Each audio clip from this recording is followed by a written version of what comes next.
ముందు కూడా వాళ్ళు ఒప్పుకోవడానికి కారణం మీ పెళ్ళిని మీ పేరెంట్స్ ఒప్పుకొని ఇప్పుడు ఒప్పుకోకపోవడానికి కారణం విష్ణు అంటావు. కారణం అవును విష్ణునే.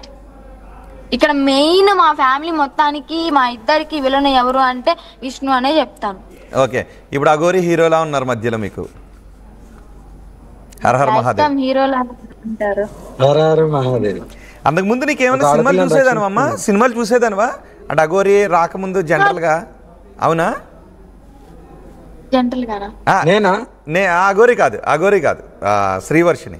వర్షిని మూవీస్ చూసేదాన్ని. I'm the big fan of Prabhas. అన్ని సినిమాలు చూసావా ప్రభాస్వి? ప్రభాస్ అన్ని మూవీస్ చూసాను. అండ్ రీ రిలీజ్ కూడా ఖచ్చితంగా మిస్ అవ్వకుండా వెళ్తాను. ఏ సినిమా రిలీజ్ అయినా ఫస్ట్ షోకే వెళ్తాను.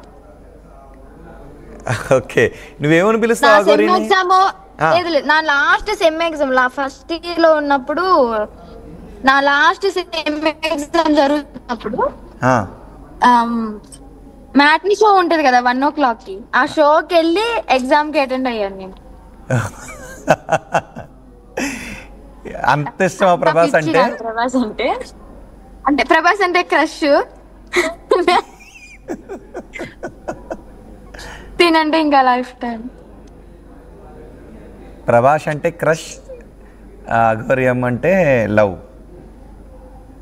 Yes, love. ఓకే, అంటే ఎప్పుడైనా ఆడియో ఫంక్షన్ ఏ సినిమా లాస్ట్ టైం చూసిన సినిమా ఏంటది? కల్కి. రీసెంట్ రిలీజ్ అయింది అదే కదా. నచ్చిందా కల్కి? మొన్న కూడా లాస్ట్ మంత్ 28th రిలీజ్ అయింది కదా సలార్.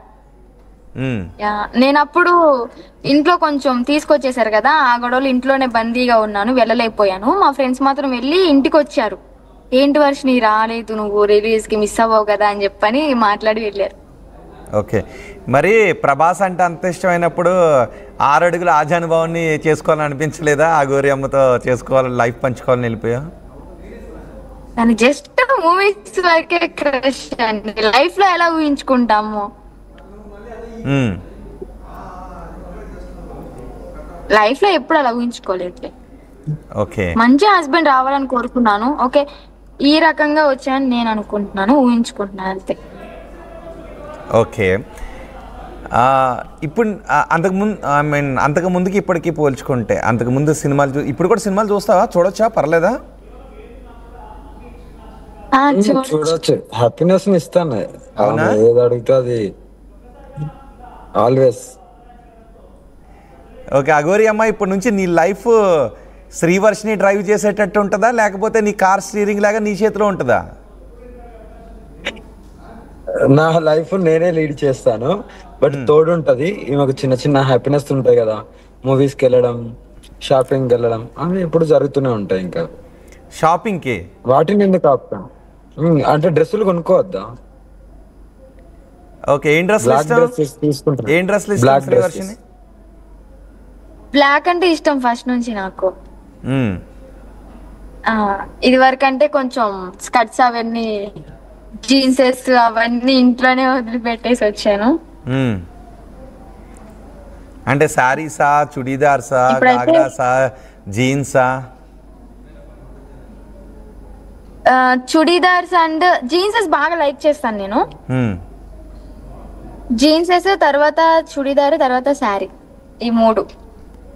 మరి రేపటి నుంచి అఘోరి అమ్మ ఒంటికి బూడిద రాస్తుందేమో. నువ్వేమో నాకు జీన్స్ ఇష్టం, శారీ ఇష్టం అంటే అఘోరి అమ్మ లేదు బూడిద రాసుకోమంటదేమో.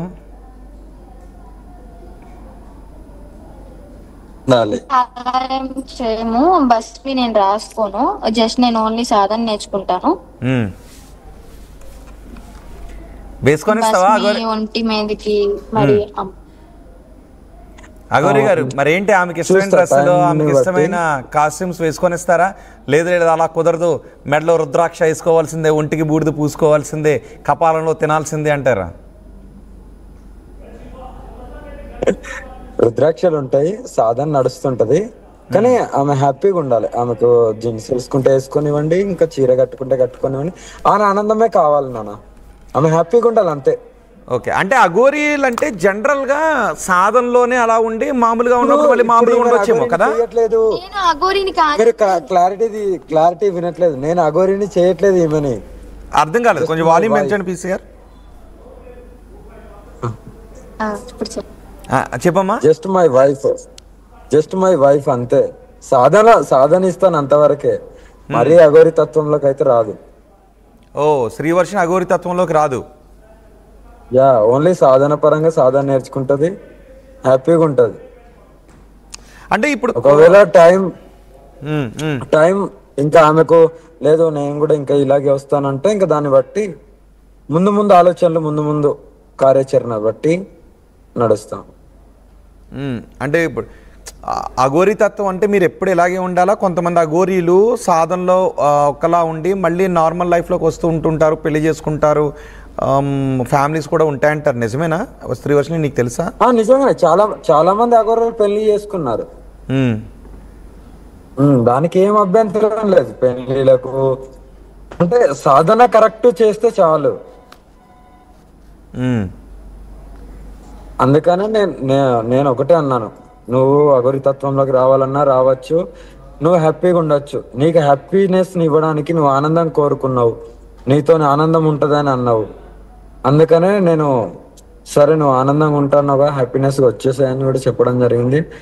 మ్యారేజ్ చేసుకుంటా అన్నది, సరే చేసుకో అని చెప్పాను. చేసుకున్నాం కూడా, వాళ్ళ తల్లిదండ్రుల పర్మిషన్ కూడా తీసుకున్నాం, హ్యాపీగా ఉన్నాం. ఇంకేం కావాలి?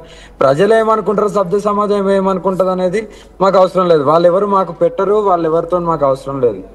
ఇప్పుడు ఆమె శ్రీవర్షిని అదే అడుగుతోంది. అంటే అక్కడ నాకు కొంచెం ఎవరైనా కామెంట్స్ పెట్టండి. అఘోరి ఎందుకు ఫేక్, ఏం ఆశించి ఫేక్ అని మీరు అనుకుంటున్నారు? నాకు ఫేక్ కనపడలేదు, మీకు కనిపించిన ఫేక్ ఏంటో అని అడుగుతోంది. సో జనాలకి ఎవరికైనా అఘోరీలో కనిపిస్తున్న ఫేక్ ఏంటో కామెంట్ రాస్తే నేను శ్రీవర్షిని అడుగుతా. అంటే శ్రీవర్షిని అడిగిన దగ్గర నాకు వెతుకుతున్నాను ఇందాక నుంచి, అఘోరి అమ్మ ఎందుకు ఫేక్, ఎక్కడ ఫేక్, ఏం ఆశిస్తోందని ఫేక్ అనుకుంటున్నారు అని నన్ను అడిగింది. సో దానికి నేను ఆన్సర్ వెతుక్కుంటూ ఉన్నాను. సో మీకు ఎవరికైనా ఆన్సర్ దొరికితే నాకు ఒకసారి చెప్తే నేను అడుగుతాను. నాకు నచ్చింది, నేను లైఫ్ లీడ్ చేస్తున్నాను, ఆమె శివతత్వంలో ఉన్నారు, మీకెందుకు అంటే విమర్శించే వాళ్ళకి ఎందుకు బాధ అని అడుగుతున్నారు. ఎవరిని మోసం చేయలేదని చెప్తోంది. సో ఎవరికైనా దానికి ఆన్సర్ దొరికితే నాకు కమెంట్ బాక్స్లో పెట్టండి. ఫర్ పాపులారిటీ, ఓకే, నేను కొన్ని క్వశ్చన్స్ అడుగుతానమ్మా శ్రీవర్షిని, నువ్వు దానికి ఆన్సర్ ఫర్ పాపులారిటీ అని అడుగుతున్నారు ఎవరో. లేదండి, పాపులారిటీ అయితే చక్కగా ఇలాగే వచ్చి ఈమెతో ఉండి మళ్ళీ వెళ్ళిపోయి ఫాలోవర్స్ పెంచుకొని చక్కగా వీడియోస్ పెట్టుకుని బతికేదాన్ని కదా. అంటే నీకు పాపులారిటీ ఆలోచిస్తే ఇన్ని విమర్శలు దేశంలో ఎవరి మీద ఉన్నాయి. గత 1 year నుండి విమర్శలు కొడుతూనే ఉన్నారు, కానీ ఎక్కడ కూడా వెనక్కడికి వేయలేదు కదా.